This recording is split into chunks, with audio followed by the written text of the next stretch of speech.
Alright guys, more QI disappointment. This is Arvahol.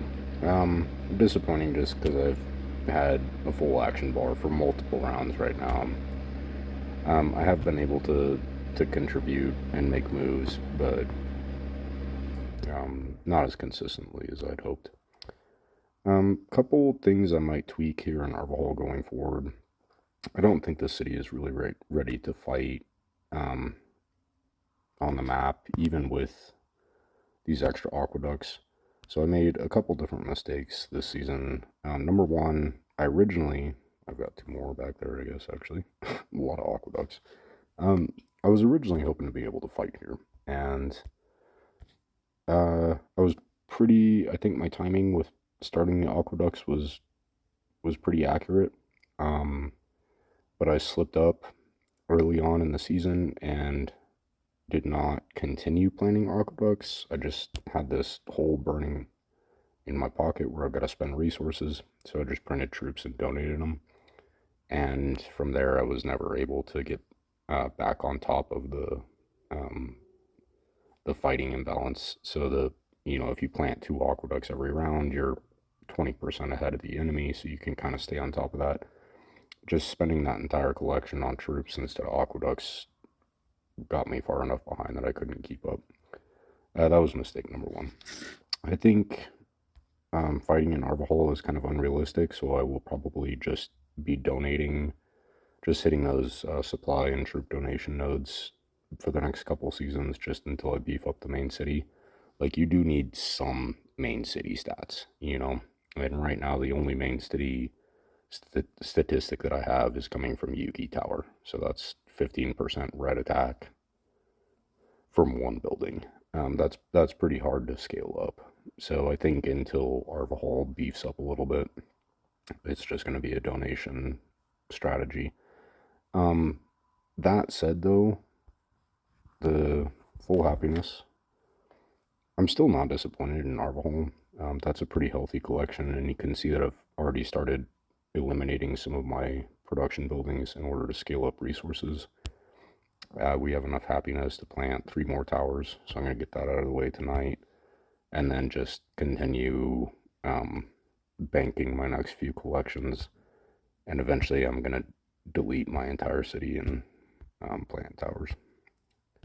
So we have perfect euphoria for tomorrow's collection. Still can't really fight right now. We can jump into the map, and I don't really want to waste troops because I haven't printed that many. I've printed a few of each type, but 225 versus 110 is going to be a crapshoot for me. I don't really even want to try it. But at the end phase, I'm just going to bank all of these upcoming collections, just save all the resources, and then after Sunday's final collection, delete everything, and let's see if we can get a win on level 12. Mistakes were made here, but if I can get a win on level 12 with a bare bones Iron Age city, I wouldn't be terribly disappointed. And then we'll just adjust that strategy for next season and kind of focus more on the donation stuff, since that is achievable for Arvahol. Jump over to Kunrir. I can't really fight very well in Kunrir right now either, but Kunrir is miles ahead of where Arvahol is, and that comes back to the main city attack stats again. It's not so much the starting resources, it's just the ability to attack on the map. So my city is built for blue.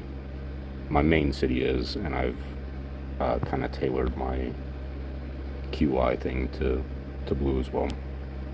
We need 825 for Euphoria collections in 6 minutes, but I've planted 2 arches as well. And same strategy here in Kunrir. I've filled up all my empty space with attack ability. Like, I have literally 0 tiles left. I deleted farm number 7 and 1 cottage last round just to make room for a couple more decorations, but trying to keep as much of that production as possible, so that I can accumulate as much of it before I start planning a gazillion towers in a round. Fighting is doable. I'm losing troops, but I'm not hemorrhaging them, so it is doable. it's not necessarily comfortable. Lost a ballista and an archer, so it's doable. But it's enough to keep my actions fluid. That one kind of hurt. There's 5 ballista. It does keep my actions fluid though, so Conveyor does have an advantage there. Lost the ballista. It's doable.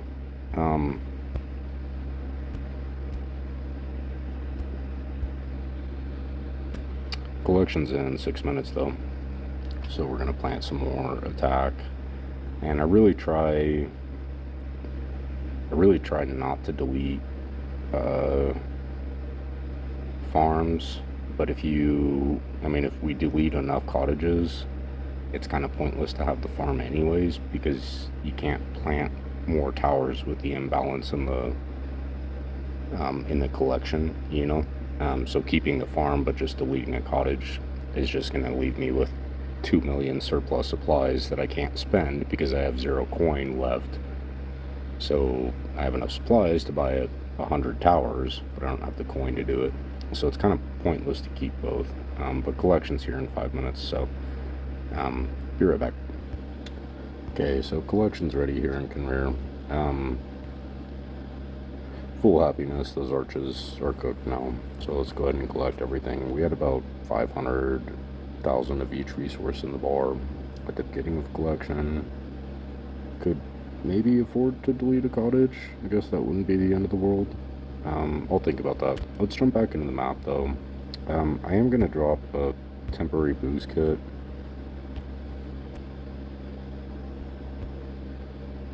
But you can see that I'm starting to run out of these blue ones because that's usually the direction I go. I might actually switch to red next season. You can see that I've got a ton of the red whatever in storage.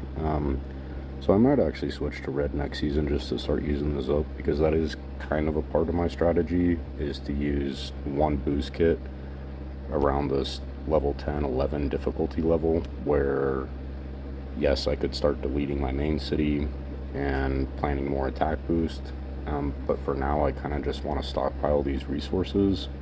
And I could delete a farm and a villa and plant some attack and be fine on the map, right? 1 million in resources is plenty to plant a few towers. I could do that, but it's also going to reduce my upcoming collection. And the only thing I'm really trying to accomplish here is just to spend my action bar. So I don't necessarily want to destroy my collection completely, because there's still 3 more collections left this season. So if I can use a temporary boost kit just to get me through difficulty level 10, burn up the rest of my actions, that's probably the way to go. This becomes difficulty 11 though in an hour and a half, hour and 41 minutes.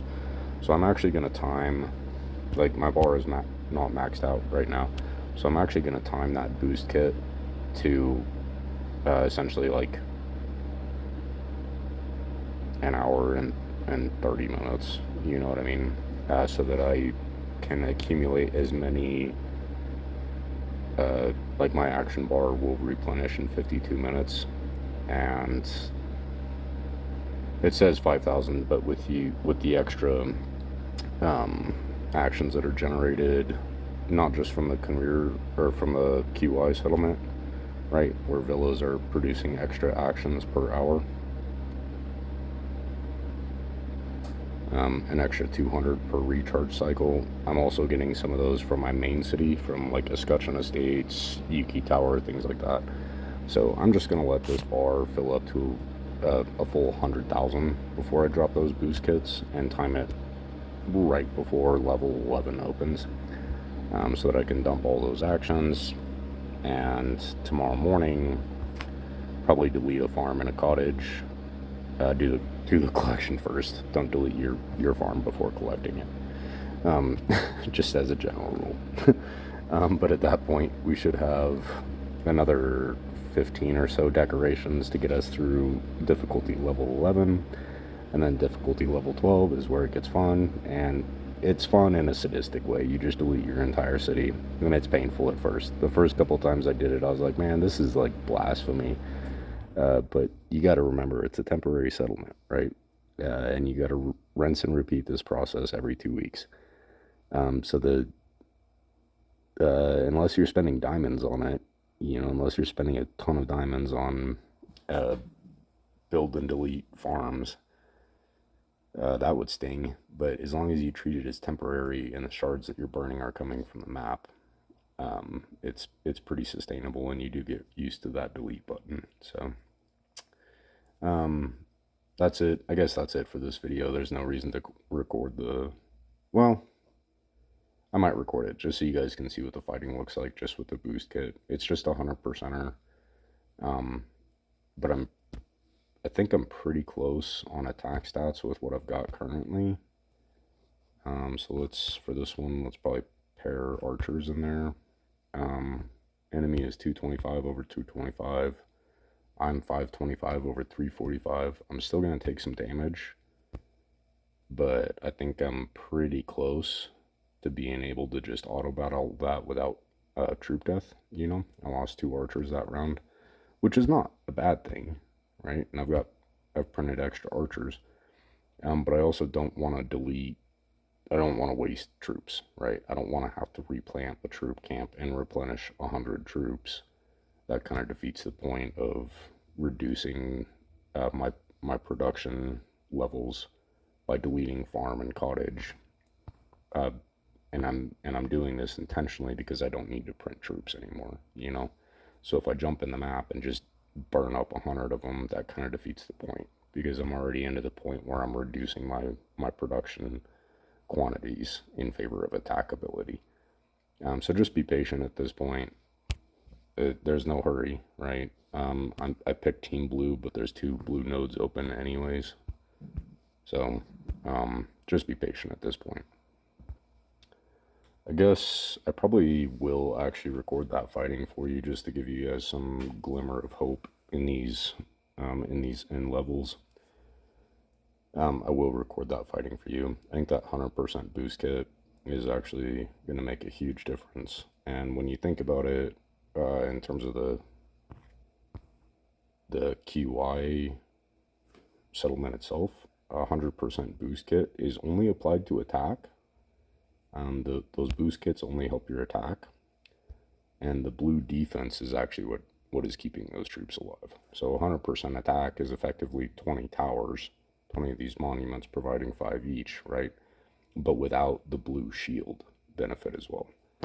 So better to use the monuments for later stages. These temporary boost kits will not get you the results that you're after. You do actually need the blue shield as well as the red shield on the red nodes.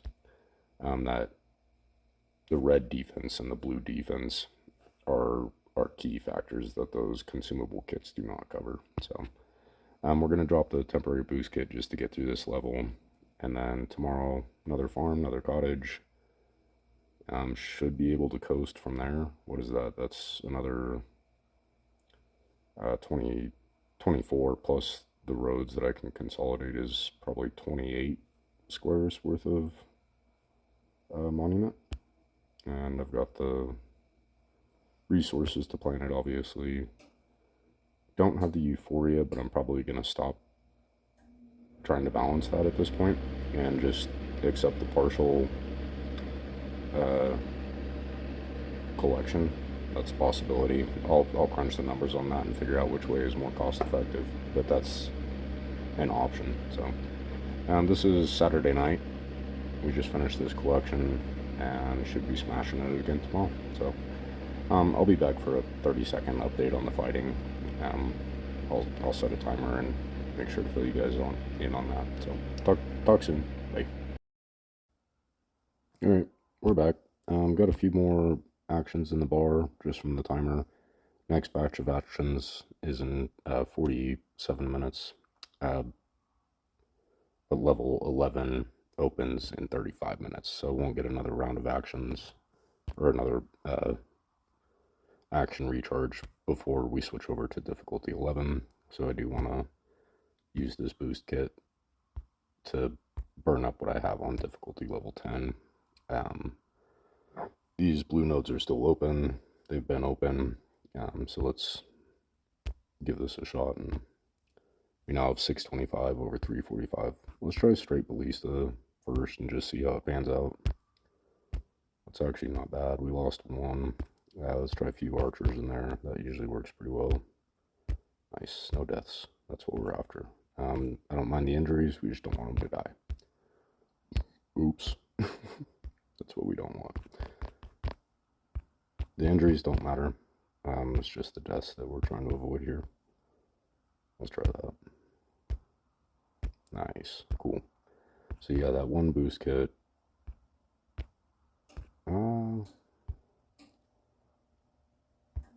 Throw in a couple archers. Straight ballista. I'm thinking throw in a couple archers, but let's try the straight ballista to see how that works. That's doable. That's not bad. Archers work pretty well against horse, which is counterintuitive since horse has the attack and defense bonus against archer. The difference there is that 625% of the base amount of 4 is a pretty weak final number for the ballista's attack stats, whereas the horse with only 225 is up to 29 over 26. So same attack ability plus double the defense ability of a ballista, even though my attack stats are higher. It's because the base stat of a horse is higher, right? Base stat of a legionnaire is 8 over 13. Base stat of a ballista is 4 over 3. So 26 over 42 defense is pretty hard to overcome for a unit that's only doing 29% damage, right? That's where the archers come in. Take a mental note of this combination. We've got horse, legionnaire, archer, and foot guys, and then ballista and foot guys on the second wave. Take a mental note of that. Let's try ballista first, and then the next time we see that combination, let's throw in 2 archers. And the rationale there is that the archer base stats are higher than a ballista. So multiplied by 625%, they're doing more damage. It's a weaker troop in terms of attack ability, but the attack statistics, if you multiply it by that much, is a little bit more effective. So straight ballista, we lost one. Nice, perfect timing. That's the very next fight. Let's try it with 2 archers and see what happens. Lost 1 archer, and I would rather lose an archer than a ballista, right? So that actually works out pretty well. You can do it either way, but I do like mixing in archers and legionnaires. So lost 1 archer, again, would rather lose an archer than a ballista. Let's throw in a couple legionnaires, because the second wave is all ballista versus ballista works well, but ballista versus horse, legionnaire, foot soldier, where ballista doesn't have the attack boost on any of those except for the legionnaire, your ballistas get chewed up pretty quick on that second wave. So there's 1 dead. There's two dead ballistas. Might even need to mix in a few more legionnaires on that second wave there. Let's try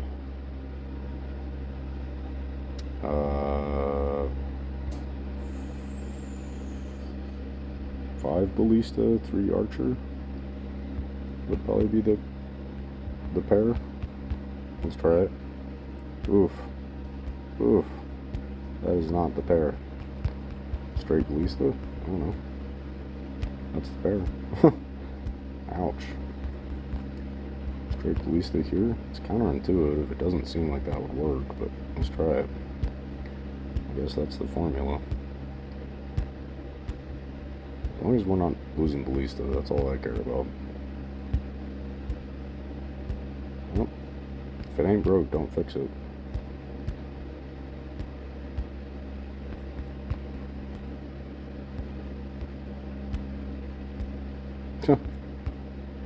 Goofy. If you start losing ballista, play around with other combinations, but if you can do straight ballista, that is the ideal. Yeah, so that's the same combo we found the other round where we lost the ballista and figured it was better to lose the archer. There's 1 dead ballista. Probably going to lose a few in this round, though. Yep. So there's 4 dead ballista that round. not ideal. We figured, let's throw in 1 Legionnaire and try that. That works. That was nice. Let's try that again. 1 Dead Ballista and then 1 Legionnaire. That's doable. Let's try the 1 Legionnaire again. Nice. I can move with that.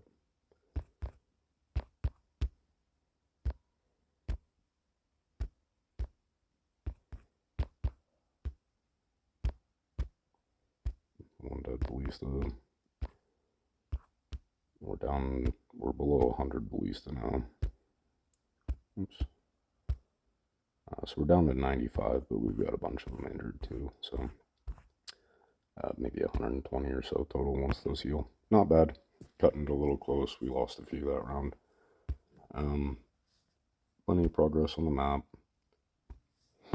The temporary boost item I just dropped essentially just extended the amount of time that I can keep these farms and cottages planted. Because the alternative this round, in order to use my action bar, I could not fight with the attack stats the way they are currently. So the alternative this round was to delete a farm, a cottage, at collection, wait an hour. It's been an hour since the first part of my video. We could have waited the hour for monuments to build and then gone back into the map and continued fighting. The downside with that, though, is that I only have 500 happiness to spare before we get down into the 120% metric. And there's really nothing left in my city to delete in order to manipulate happiness. So I really don't want to mess with my happiness metric for the last few collections. So the goal with that temporary boost kit was just to buy myself enough time to do tomorrow morning's collection at 100% happiness, delete a farm and a cottage, plant as many towers as my happiness will afford, to stay at the 150% mark. Probably going to have some empty space that we can fill with a tile house or something, just to get a few extra resources, delete it for collection, plant more towers, and then Sunday night is just going to be delete everything for towers. So the temporary boost item kind of bought us 1 extra collection with farm and cottages, if that makes sense. Which, in terms of resources, is definitely worth the trade-off. In terms of consumables, though, that may not be an option. So that's why I said I might actually switch to red team next couple seasons, even though my main city stats prefers blue by a lot. I think just looking at the consumable kits, I should actually probably prioritize red for a couple seasons, just so I'm not completely wasting my inventory, you know. I think that covers it for Conrear, for tonight at least. I'll keep you guys updated on the level 11, 12 stuff. Let's jump back into Arvahol and make a game plan for next season. I'm not disappointed in this season, but there's definitely things that I could do better. And like I said, it's my first QI in that world, and it's also a baby city. So there's some challenges there. I'm not disappointed in it, but there's things I want to change next season. So let's jump back over there and take a look. Alright, we're back in Arvahol. I had 2 cottages that were behind on the timer, so I'm glad that we came back here to check on it. Attack stats are 110 over 110, which is just a function of the 11 aqueducts that I have planted. So the attack stats in that army would be blue metric, because I do have some victory towers and stuff that would add to the red metric. So our red QI 165 over 165 on red, which is not bad, right? That's not embarrassing, but you've got to remember that like 99% of that is actually coming from my QI settlement and not from my main city. So I think for the next couple seasons in Arvahol, this is just going to be a donation strategy, and it's basically the same thing that I'm doing in Conrear, except that Conrear is scaling up those productions for the purpose of building up troops and then just a stupid stockpile of resources saved up for the end game to dump as many towers in one setting as possible. That's kind of Conrear's strategy with scaling up the production. I think in Arvahall we'll scale up the production the same way, but just use all those resources to donate so that we aren't perpetually left with this open action bar, you know?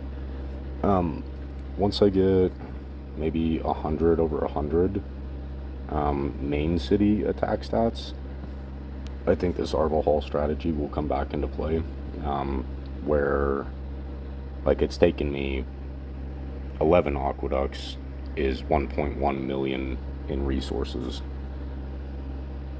You can see that I've got about 300k of each in the bar currently.